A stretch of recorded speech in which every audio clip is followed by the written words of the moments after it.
Friends, today we will study about the laws of exponent for real numbers, and this is a part of chapter 1 number system of class 9th NCERT mathematics. Okay, and this is the introduction video for your exercise 1.6. So हम लोग इसको अब start करते हैं. इसमें laws of exponent for real numbers की बात जब भी आएगी तो लॉज ऑफ एक्सपोनेंट आप थोड़ा सा रिकॉल कीजिए जो आपने पहले पिछले क्लासेस में पढ़ा है. जो आपने पहले पढ़ा है उसी बेस पे हमें आज यहाँ पे पढ़ना है. उन सब को रिकॉल करना है. जो आपने पहले पढ़ रखा है उसको रिकॉल करना है. तो उसके लिए लॉज क्या थे, कौन कौन से लॉज थे, उनको थोड़ा सा हम लोग रिकॉल कर लें. फर्स्ट वाला जो है, मान लीजिए अगर a का पावर m है इंटू a का पावर n है तो ये मल्टीप्लाई जब रहता था बेस सेम तो पावर क्या होता था, ऐड हो जाता था. तो a का पावर m प्लस n, याद आ रहा है. उसी तरह से अगर हम लें a का पावर m है और होल पावर n है, दैट मीन्स a का पावर mn, ये दोनों मल्टीप्लाई हो जाते थे. उसी तरह अगर डिवाइड का रूल है, a का power m divide by a का power n, that means a का पावर m माइनस n. और यहाँ पर एक कंडीशन था कि m is greater then n, तब m जो है बड़ा हो जाएगा n से. ठीक है, इस तरह से हम लोग निकाल सकते थे. एक और देख लेते हैं, क्या था, a का पावर m और b का पावर m, यानी पावर सेम बेस अलग है तो क्या होगा, बेस एक दूसरे से मल्टीप्लाई हो जाता था और पावर वही रह जाता था, a इंटू बी का पावर m. आपने एक और चीज देखा था, अगर a का पावर 0 है तो वो वैल्यू हमेशा 1 देता था ना.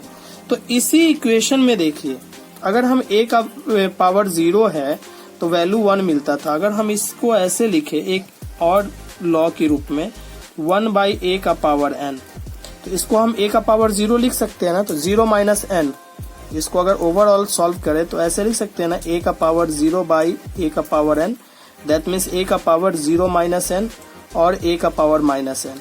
दैट मीन्स हम कहना ये चाह रहे थे कि a का पावर इतना है, अगर 1 बाई a का पावर n है इसको हम a का पावर माइनस n भी लिख सकते हैं और इसको रेसिप्रोकल भी पढ़ते हैं. ठीक है, क्लियर है. अब इसी तरह से इनका यूज कर करके हम अलग अलग बहुत सारे जो है क्वेश्चंस को सॉल्व कर सकते हैं. जैसे अगर हम मान लो हमारे पास कुछ क्वेश्चंस दिया है, जैसे 17 का स्क्वायर इंटू 17 का पावर माइनस 5, इसको अगर सॉल्व करना है, बेस देखो सेम है तो पावर क्या होगा, ऐड हो जाएगा. तो ऐड होगा तो plus minus minus, that means 17 का पावर माइनस 3, और इसको आप लिख सकते हो 1 बाई 17 का पावर 3, क्योंकि ये वाला रूल हुआ ना, इसको ऐसे इस तरह से लिख सकते हैं. क्लियर है. उसी तरह से और भी क्वेश्चंस हम लोग कर सकते हैं, लेकिन ज्यादा टाइम वेस्ट करने से कोई मतलब नहीं है. आप पहले भी इस पे प्रैक्टिस कर चुके हो तो आप लोग खुद से भी प्रैक्टिस करो तो ज्यादा बेटर रहेगा. अब हम लोग एक चीज समझेंगे, अगर मान लो कोई भी नेचुरल नंबर है, मान लो कि अगर मानते हैं let a is greater than 0, a अगर 0 से बड़ा है और b a real number and n a positive integer. यहाँ मान लेते हैं let a is greater than 0, b a real number, कोई भी रियल नंबर है, and n a positive integer, n को एक पॉजिटिव इंटीजर मान लिए. तो कहता है देन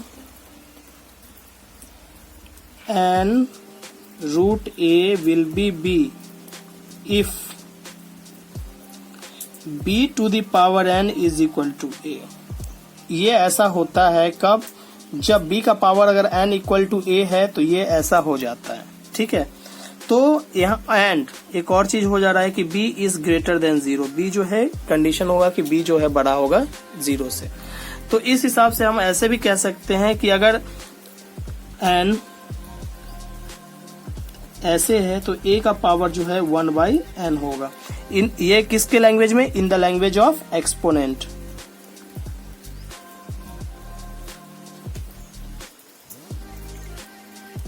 एक्सपोनेंट हम इस तरह से कह सकते हैं, है कि नहीं. तो a का पावर 1 बाई n, x नहीं है ये n है. तो उसी तरह से अगर हमें ये कहा जाए देखने के लिए कि 4 का पावर अगर दिया हो 3 बाई 2, तो इसको हम कैसे कैसे लिख सकते हैं, तो क्या हम ऐसे लिख सकते हैं 4 का पावर 1/2 इंटू 3 और 4 का पावर 1/2 का होल पावर 3 और इसी के नीचे ये तो इधर गया और इससे नीचे इधर ऐसे कर ले तो 4 का पावर 3 का पावर 1/2 ऐसे भी तो कर सकते हैं, दोनों कंडीशन कर सकते हैं ना। एक बार तो ऐसे भी लिख सकते हैं कि 4 होल पावर करते हैं तो पावर मल्टीप्लाई होता है ना, ऊपर मैंने अभी जस्ट बताया आपको। तो इसको पहले सॉल्व करते हैं। तो ये 4 का पावर 1/2 यानी स्क्वायर रूट ऑफ 4 हो गया, ये का पावर 3। तो स्क्वायर रूट ऑफ 4 क्या होता है 2 का पावर 3 क्या हो जाएगा 8, 2 2 जा 4 2 जा 8 आ जाएगा ना। उसी तरह अभी इसको देखते हैं 4 इंटू 4 इंटू 4 64 का power 1/2 that means root under 64। अभी जस्ट हम लोगों ने देखा है ना कि n पावर में रहता है तो उतना ही ये लगता है, तो बेस 2 होगा तो यहाँ तो 2 हम लोग लिखेंगे नहीं, 64 ही रहेगा, तो इसका मतलब ये 8। तो आप देखो दोनों कंडीशन से हम ये ऐसे लिख सकते हैं। तो इससे हमें एक फॉर्मूला मिला या एक तरह से एक कह सकते हो लॉ क्या मिल रहा है, एक लॉ मिल रहा है n रूट अंडर a है। नहीं ऐसे नहीं करो, इसको थोड़ा सा अलग से लिखते हैं आपको जिससे कि समझ में अच्छे से आए कि अगर a का पावर m/n है ऐसे करके लिखेंगे तो ज्यादा अच्छा रहेगा ना।